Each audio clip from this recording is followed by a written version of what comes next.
फिक्र रहती है। उसका ध्यान तो बस घर के बाहर दोस्तों के साथ घूमने फिरने में ही रहता है। उसे कुछ बोलो तो एक नहीं सुनती। मैं तो कहती हूँ इसकी जल्दी शादी वादी करवा दो, वरना लड़की हाथ से निकल जाएगी। तुमसे ज़्यादा चिंता है मुझे शीतल की शादी की। कल ही वो रामपुर वाले मौसा जी को फ़ोन भी किया था। बता रहे थे एक लड़का है नज़र में, उनका अपना घर है और लड़का भी अच्छा है। अरे तो फिर बस बात चलाओ ना, एक बार देखे तो सही लड़का और घर बार कैसा है। कौन से लड़की की बात चल रही है यहाँ? तुम्हारी शादी की बात चल रही है बेटी। अब तुम्हारी शादी की उम्र हो रही है तो लड़का तो देखना पड़ेगा ना। उफ़ो, मुझे अभी नहीं करनी शादी वादी, ये तो मेरे खेलने कूदने के दिन है। बहुत खेल कूद ली तुम, अब घर के काम धाम सीखने की कोशिश करो, समझी? ससुराल जाकर हमारी नाक मत कटवा देना। सब्जी काटनी तो आती नहीं इसको, तो नाक ही कटवाएगी। अरे मैं इसे शादी तक अच्छे से सब सिखा दूंगी। आप तो बस उस लड़के से इसकी शादी की बात चलवाओ। कुछ दिनों बाद कुणाल और उसकी माँ शीतल को देखने घर आते हैं। कुणाल दिखने में बड़ा ही स्मार्ट होता है, शीतल तो उसे देखती ही रह जाती है। देखो जी, हमारी कोई डिमांड तो है नहीं, बस हम चाहते हैं कि लड़की घरेलू हो, घर के सारे कामकाज संभाल ले। अब आपके परिवार में तो बस 3 ही लोग हैं, पर हमारा तो खूब भरा पूरा परिवार है।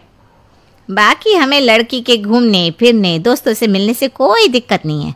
घर का काम करने के बाद जो चाहे सो करे। अरे वाह, ये तो इतने बढ़िया लोग हैं। लड़का भी इतना स्मार्ट है और ऊपर से इन्हें मेरे घूमने फिरने से भी कोई दिक्कत नहीं है। हे भगवान, तूने तो बिना मांगे ही मुझे सब दे दिया। बताओ जी, और क्या चाहिए हमें? हमारी तरफ से तो रिश्ता पक्का है जी।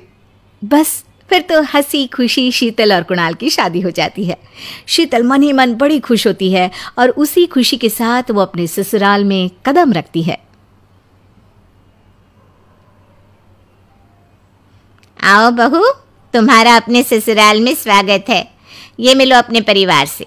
ये तुम्हारे ससुर जी, तुम्हारी ननद सुनीता और गीता, सुनीता के पति राजेश और उनके 2 बच्चे राजू और चिंटू।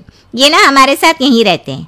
ये तुम्हारी दादी सास हैं और बाकी लोग अभी बाहर गए हुए हैं। इतने सारे लोग, ये सब यहीं रहते हैं इस घर में? अरे अभी तो मेरे देवर देवरानी और उनके 3 बच्चे यहाँ नहीं है। उसके मायके में भी शादी थी ना, तो बस वहीं गई है, कल तक आ जाएंगे। हे भगवान, ये घर है या धर्मशाला? ये सब एक साथ इस घर में कैसे रहते हैं? मुझे तो पता ही नहीं था इनका इतना बड़ा परिवार है।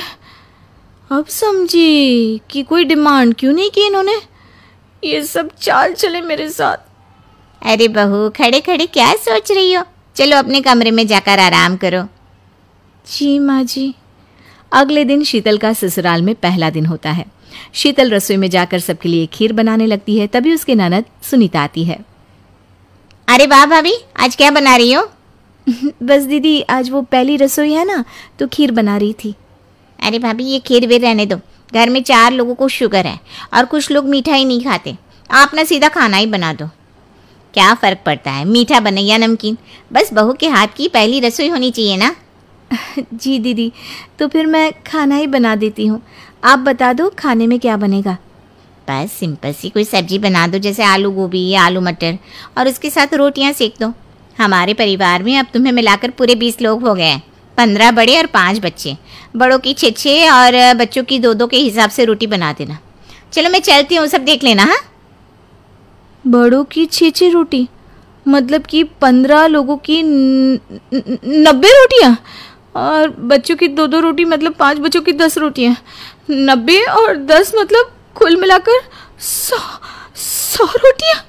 हाय, मैं तो मर गई। 100 रोटी अकेले कैसे बनाऊंगी? माँ, ये तुमने मेरी शादी कहाँ कर दी? शादी से पहले तो मैंने कभी 4 रोटी से ज़्यादा नहीं बनाई। शीतल एक बड़ी सी परात में 100 लोगों के हिसाब से आटा निकालती है और उसे गूंथना शुरू करती है। आटा गूंथते गूंथते शीतल के पसीने छूट जाते हैं।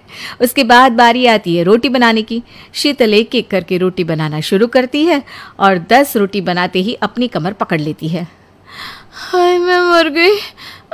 मेरी कमर टूट गई खड़े खड़े, और ऊपर से इतनी गर्मी।